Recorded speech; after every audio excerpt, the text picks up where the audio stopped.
I must admit, this is not going as smoothly as I'd hoped. I suppose I should have listened a little more carefully when people were mentioning how vast this place is. Fasaf better have been paying attention. I can't be expected to do everything after all. I've managed to get us in. I've managed to get us away past the flames. It's been greatly frustrating having so many so-called allies only helping us so they can get something in return. Does no one just do things because it's the right thing to do? Okay, I admit perhaps aiding this fire rack isn't a good thing. But, well, such treasures should not just be left to rot in some vaults. They should be out in the world for all to see, all to admire. Well, at least we've got in. These tunnels, though, are most unpleasant. But I feel confident we can deal with any beasts we encounter, until I can just kill it after all. Unless, of course, it's something unkillable. I guess then we just run. This is Red Moon Roleplaying. It's perhaps just as well that you had faith in your, well, almost god, Titan, because the drop isn't nearly as deep as it could have potentially been. It's about 15 feet down, and thankfully, 5 feet down, you connect with liquid. So there's a 6 splash as you jump, and those of you climbing down find your feet dangling in liquid. To your immense satisfaction, those of you who jumped in find that spell that Usborne cast is still in effect. So when you go under, you can breathe. And when you emerge, you can breathe. But you are wet this time. You can hear the mewling, chattering and champing of the tunnel up above, but it doesn't appear to be entering this chamber. I feel a chill going down my back as we start making our way down on this side. That was really, that was awful. That was worse than anything I've ever seen, I think. And I feel a bit shook up and exalted at the same time as I come down to the rest of you. Fasaf, are you alive? Where are you, you fool? I'm here. Okay. That was more than I had expected. I'm cursing myself for thinking that this would be easy. That was my first instinct as we were entering. But no, this is anything but, and we've just entered this place. Mormo, I fall into prayer, and I find myself ignoring Kadar as he's trying to speak to me. I start looking around this chamber. What do we see except the liquid and the walls? The chamber is oddly shaped. Again, as your eyes adjust to this darkness and the colour of the water is a briny, yellowy green, and there's an acrid smell from it. The chamber itself is shaped like a star, with points in every corner.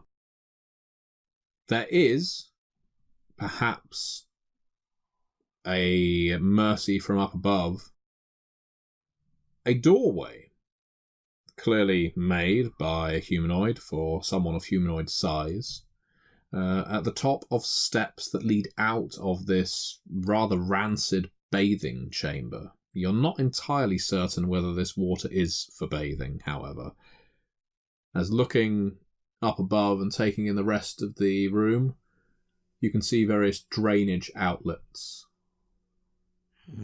Right, let's get out of the water, head to the door, and then once we're on the other side, we can reassess and have maybe a quick rest, because I need it. I'm very out of breath. Well, that looks more made by someone than anything else. So yeah, I think that could be the right way. Let's go. Predictably, the door is locked. Right, okay, Fasaf, you're up. And I bring out the tools that I have, my thieves' tools, and is there a lock mechanism here, or is it some kind of larger mechanical lock that we're dealing with here?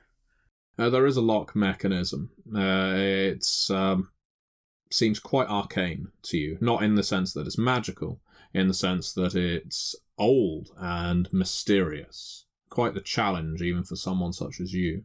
All right. Well, I go to work. What would I be rolling for? Is it stealth, or is it what does lockpicking fall under? I believe it would fall under sleight of hand, and we'll go for dexterity in that case. Right. So I have a +7 there, so I shall roll for that. You should do all right. I get 25. 25. There's a series of clicks and a crunch as the door becomes unlocked. A very impressive display there from Asaf. And I'm just jumping jubilantly. More, you listened! Come! I think to myself that, yes, that's probably not a door that's being used that much. And I suppose I get off Klazek at this point. Is he wide enough? I mean, can he fit through here? He can. Yeah, he can make himself very flexible. Yes, indeed. He's as much a contortionist as I am. But I'm getting off anyways, and I start moving in. Probably leading the way at this point. Unless, of course, you, the Shath, as you open the door, start moving in first. Seeing that you are sort of moving forward as well, I point towards the open door. Of course, it is much better to have a skilled fighter going first rather than myself. I am not that eager to die here.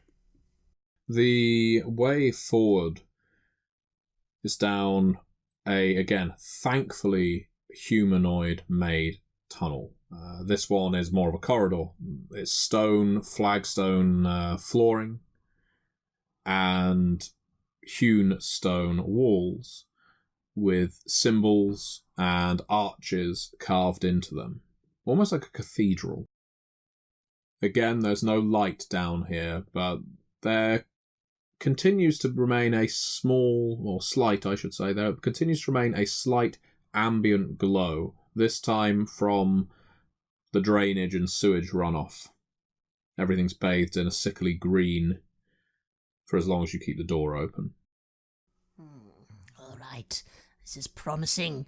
We're in actual tunnels now. We just need to reorientate ourselves and be careful. We might find some guards, but ideally, 1 or 2 guards might not be an issue. But be careful, everyone, and be quiet. Shh. And so I do move forward quietly as I can. And trying to, get a grip on what we are moving towards. You can see that this part of the fortress hasn't been walked within for years, probably. There's no dust. There's just a smell of age and antiquity down here. So as if when you open that door, it's almost a stronger odour than was emerging from the acrid sewage. You step tentatively within, creeping stealthily. No rolls required as you're taking your time. You notice quite clearly on the walls, next to all these symbols that mark out Titans, Titan spawn, the deeds of Titans, written, scrawled even, in what at first might look like paint, but is quite clearly, at closer examination, blood. So you see words scrawled on the walls in the common tongue. What do they say? Enter this way and surely die. Your sacrifice to Golthaga is greatly appreciated and deserved. For every body that fills his stomach, Golthaga grows stronger. For every body that fills his stomach, Golthaga grows closer to waking. Do we get an indication where they are meant? Are they meant towards where we came from or where we are headed? There's no arrows, unfortunately, but these phrases are repeated over and over again like a mantra, a prayer. Wait a minute. If it was the way we came... No. What? I start trying to remember.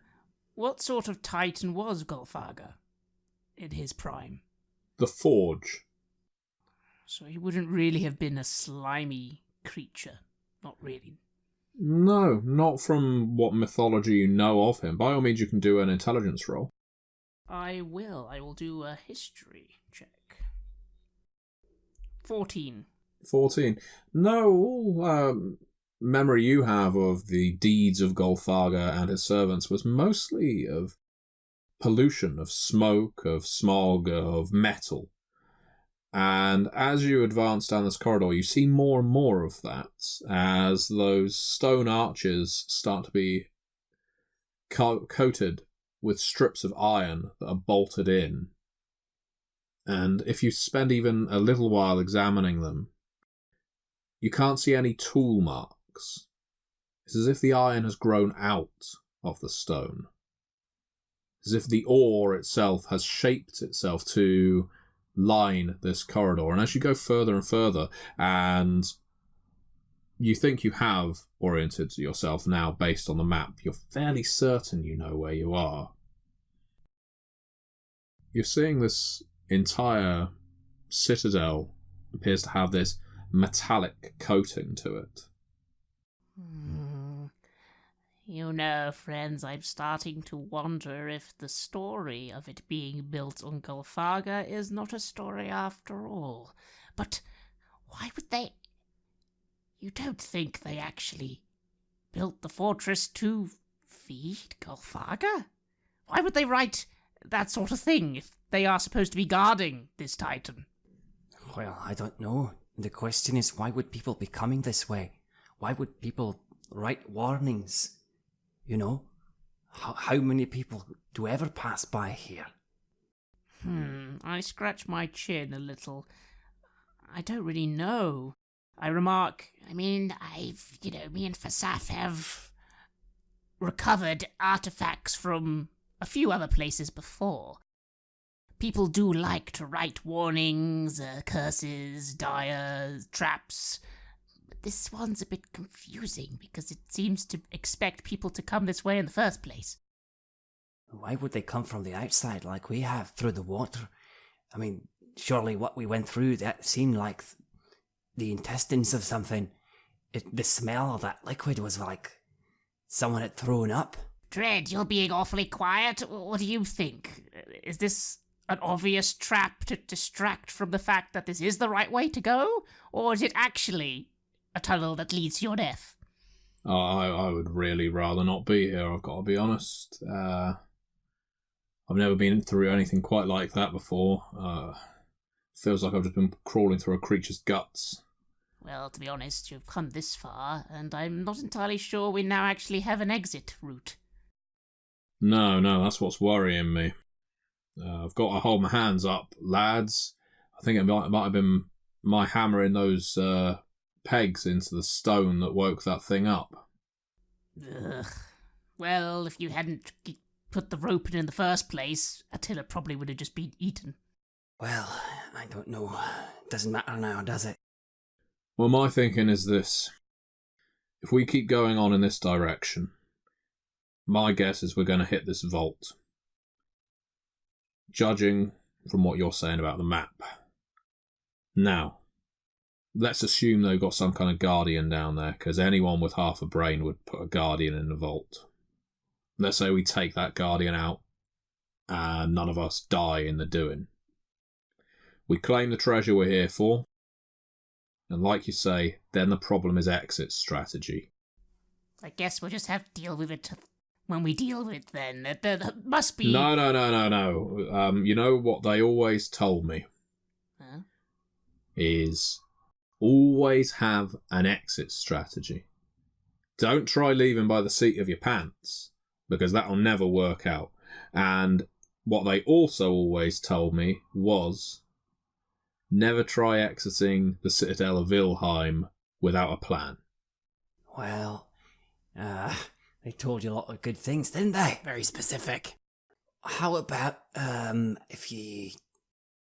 Probably this thing calmed down after a while after it didn't get us. I'll say if nothing else presents itself, we'll have to go back this way anyways. Oh, God. Well, yeah, like I said, something could present itself. There could be other ways that you if it's shown that the only way upwards is upwards, then that's what we have to do. Gods and Titans both. No, you're probably right. I mean, if... We'll have to come back this way, you're right. If that tunnel was still chewing and champing, then we're going to have to try and make our way out through the fortress itself. And throw caution to the wind. Don't know how we're going to manage it, but might be all we can do. We can't stay down here for the rest of our lives. As we go through the treasures then, let's keep our eyes open for anything that can, I don't know, cause mass destruction. You know, something that spouts fire or the like. Maybe that will just get these chomping heads scared off. Or, you know, a very handy portal spell. That would be nice to find. Let's not hope for too much now. I feel a little... I don't want to stay too much in one spot, considering what just happened. I feel restless, and I keep moving forward. I frown a little because I would like a short rest myself, but if no one else is going to... Don't forget we've got under an hour before this spell runs out. Yes, that's true. All right, then. Let's keep going. Keep going. Yes. The iron that's coating the walls is taking increasingly more vicious shapes. Occasionally, you're passing staircases that head upward towards doorways, but judging from your recollection of the map, that would probably lead you, at least at some point, further up into the Citadel proper. There's likely a reason there are no guards patrolling this area, and it's either because it's out of bounds or there's something far worse than guards down here. You keep heading in the direction of where you believe the vault to be. And those shapes in the walls that are becoming increasingly vicious start to take the shapes of, well, for want of a better term, devils constructed from iron. Constructs formed out of the walls like suits of armour, each holding 2 iron scythes in their hands, each seeming ready to pounce. I move warily at this, looking for anything that might activate them that is around me. Good thinking. Do a wisdom roll, please. 7. No. It could be motion, there could be something in the floor that would trigger them. If indeed they are anything more than simple sculptures, you're not sure. I say, I don't trust these things. I wonder if we're safe. I don't see anything that indicates they would start moving, but they do look menacing. For Saf, do you see any possible trap mechanisms? I myself start looking for any arcane sigils or signs of magical activations that could maybe make these things come to life. I shall have a look as well, with perhaps with perception, to see if I can catch anything. Yeah, go for it. And I'll roll Arcana. Natural 20, 24 total. 18. Impressive from you both. You are almost definitely certain there's some kind of motion detection going on here. You think, and in fact you know, because on a natural 20, you have encountered this kind of device before. You've read about it, or you've heard about it, or you have literally ran across this kind of trap before. You know that passing within the swiping range of one of these scythes will result in the scythe swiping and cutting towards you. And the only way you can avoid waking these iron devils up is by passing outside the range of their scythes. So that may require at points you crawling on your bellies past them. At other times, it will require you to have your back against the opposite wall as you shuffle along. All of these things will take time, but you're certain that it will prevent these creatures from waking from their slumber. Realizing that, I tell that to my compatriots. There's a way through here, but we have to move just right, avoiding the swipes of these scythes that they're carrying. I'll take the lead. I'll show you. Yes, you go first, Vasaf. Very good. Yes, you see, you've encountered this sort of trap before. Yes, and I sort of point with one finger to my head. Yes, and I know that Mormo is going to protect me. And I begin moving forward. I don't feel very convinced. Maybe he's making this up on the spot, but we don't have much time either. But since I know these fellas had worked together before, I'll follow what they do, and I try to lead Klazek as well, as carefully as I can, to make sure that he stays out of them as well. Your lizard mount, you're fairly certain, is going to have to remain at the other end of this corridor. He's not going to be able to travel with that much domesticated subtlety as to not trigger these things. Oh, I don't like that. He doesn't like it much either, but... I turn to him and I say, If you see anything, then make noise. If anything threatens you, make noise, or just... yeah, let me know. He chirps with his tongue, lowers his head in obedience, and waits for you to return. And then after the rest of the party, I take the... how do you say? I go last. The corridor finally comes to an end and you reach a vast chamber with no door, but it looks like a great workshop. Anvils, hammers, but none that you would consider workable. It's almost like a museum or art installation to an extent. These anvils are too large, these hammers are too big for anything you've ever met to wield, other than perhaps a giant of some kind. But even then, everything here is wrought of iron. It's not a functional workshop that you can tell. There's a great heat coming from the corridor at the other end of this chamber. Heat. Maybe we're getting near the fire. The furnace. And I continue moving us in that direction. Do a wisdom roll, please. Just straight wisdom, or should I do perception? Perception, please. Then I get 18.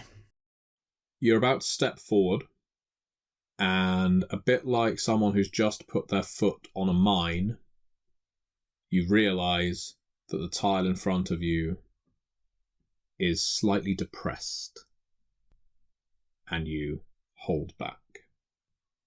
Looking across this hallway, with your great success, you are able to see that a number of the tiles here are uneven.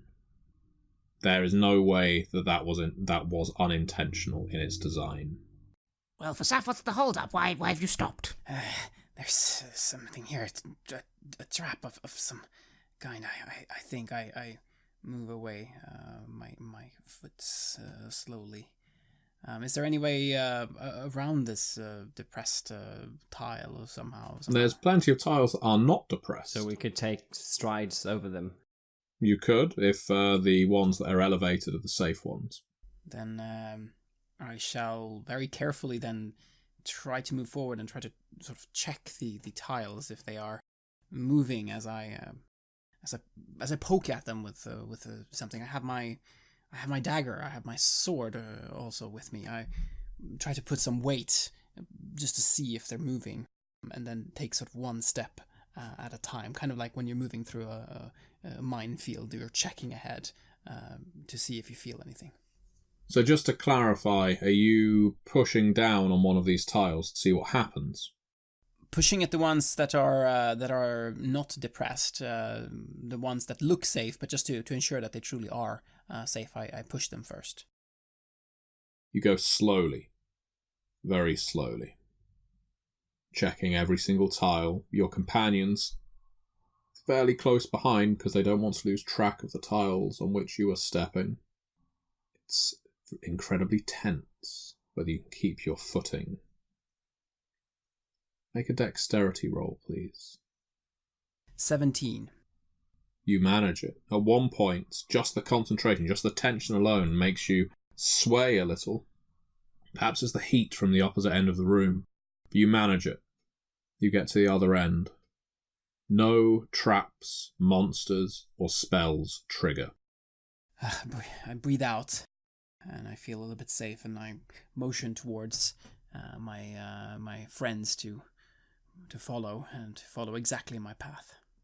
All right, yes, and very slowly, I will nimbly try and copy the exact path he did. Used to working alone, I'm a bit surprised how efficient it could be to work in a competent team like this. If indeed these things that we have avoided so far would have been things that got us into trouble, and I follow as well. Dread close behind. At the opposite end of this chamber, there is a great furnace. Unlike the room around it, which is almost entirely made of iron, the furnace is of brass, or seems to be. It isn't lit, but the heat from it is definitely there. It seems to be emitting an intense, skin-blasting temperature, but you can't see any flames. Is this the way forward? I look around. Do we have to basically walk past this furnace or walk into the furnace? There are no other doors in this chamber. It is an empty furnace. It's a furnace you could comfortably crawl into if the heat inside it wasn't so unbearably intense. So it doesn't look hot, but it just feels very hot. Yes, it would be the equivalent of entering the atmosphere of Venus. Wow. And this is the only way forward, correct? This is the furnace that was referred to before. It must be. Sure. It must. Doesn't make any sense, though. Where's the... I peer forward, seeing if I can determine if this is some sort of magical illusion. You think that this is entirely real, and there is magic here in the permanent heat. This is a furnace that can be used, for all intents and purposes, as if the flame was there, but not requiring the ingredients that a furnace typically would. The heat is just permanent. Much like that bubble that you passed through before, which may well have been some portal to another plane, this could be the same kind of thing. This could be a portal straight to some elemental plane of fire. It doesn't need the fire there to emit the heat.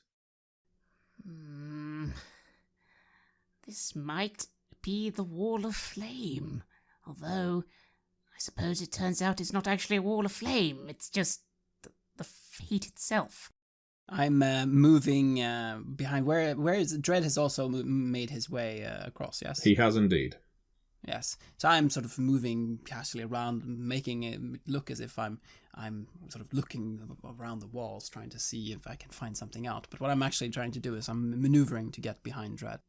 I kind of give Dread a look forwards, and I say very conversationally, "So, Dread, I don't suppose you can summon things, can you? Like, I don't know, little goblins or humanoid creatures?" I can summon a fiend, if that's what you're thinking. Why? I kind of draw out a very long, "Well, you see." I'm thinking in my mind, a fiend would be a very ill-suited thing to try and skin, because it's probably going to try and defend itself, wouldn't it? Yeah, I don't think I could summon anything alive that's not going to try and defend itself. Yes. Well, never mind, it was just a passing thought, you see, and I start sort of just gesturing to the furnace, and giving Attila and Fasaf just a look as I kind of just start going on about something that doesn't really seem to have anything to do with our current situation. And taking that as my cue, I move to cut the throat of Dread. I think you've got him by surprise, so that means you get a free hit on him. So go for it. So I'm rolling to hit first, and I get 16. 16? Yes, you do definitely hit. And then the damage is... And the damage is 14. 14. Your blade cuts into Dread's throat. For the fact that this was a surprise attack, and you did such an amazing amount of damage with a dagger alone, your blade slices across his skin and pierces one of the many veins within. He whirls around, choking out a word. He's clearly trying to incant something swiftly to defend himself. But the words will not come out because you have effectively cut his throat. While one hand is clasped to his neck, the other one goes for a stick that is attached to his belt. I see this, and I'm going to whip out my tail and try just to hold his hand and let him bleed out and push him down to the ground with my foot. And seeing this all happen, I kind of just blink, rush forward, and use my action to summon my flaming rapier. My weapon given to me by my dear Afriti Sultan, which appears in my hand instantly, and hopefully I'm going to try and drive it through him. It is impossible for Dread to defend himself against this blow. The blade pierces him, his heart, extinguishing his life with the flame on your blade. I withdraw the blade in one smooth motion, unsummoning it as it vanishes back to the ether. And I let a few seconds pass as I say, That was unfortunate. I feel a little bad now, actually. I didn't expect that I would feel bad about killing him, but I do. Well, what's done is done. I just shrug and say, well, he was a tool, wasn't he? Now what's this purpose of this? Well, all right. Attila, you're up. I throw him my dagger.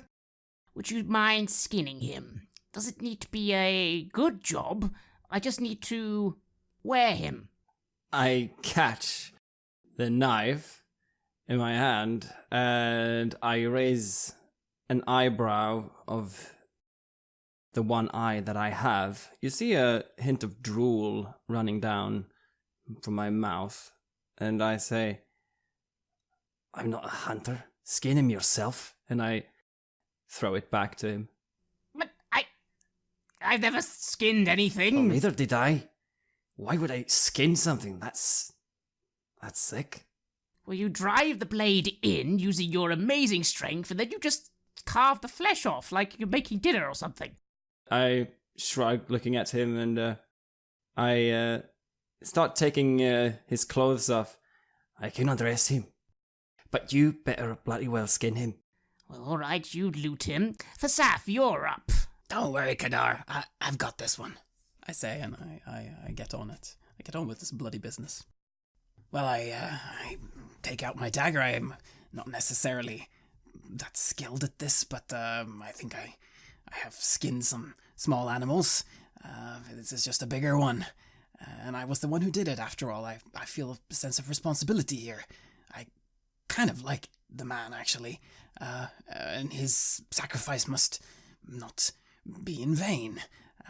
Mormo wouldn't have that, I think to myself as I begin slowly cutting the skin off, and I try to use the same logic as one would use when one is skinning an animal one has caught and is preparing for cooking. It is not a fellow Asathi, so on some level it feels, yes, not that strange, actually. It's it's a different, it's an intelligent creature, certainly, but it is another creature. It is not one of us. And I do that, and I have a bloody face already from the cut that I did towards the throat when the blood splattered on me. And yes, I suppose, what do the two of you think as you see me doing this, as you see me going to work, and you hear me mentioning the name of Mormo on and off as if I'm recanting some kind of prayer? I simply take this time to give myself a short rest. After all, it probably takes you longer than 5 to 10 minutes to skin this poor man. I don't watch you at all. All my attention is on the furnace as I sit, focusing on the spell I will soon have to cast. After having helped undressing Dread, I don't feel too bad about this. I'm more worried about Klarzek at this point. I'm sitting back and I produce a little flask. Looks like something that might be holding a bit of liquor. And I sit back and sip it, watching this spectacle in front of me. And once the skin is laid on the floor in pieces, thick, thin, intact, and not, which one of you is going to scoop them all up to feed them into the furnace whilst wearing them? I believe that is going to be the warlock, is it not? Indeed. And I will take a moment, look at the skin, remove my robes, revealing my frail frame underneath, with quite a few burn scars, you would notice. None of them too severe, but it does seem as if I have been burned quite a few times in the past.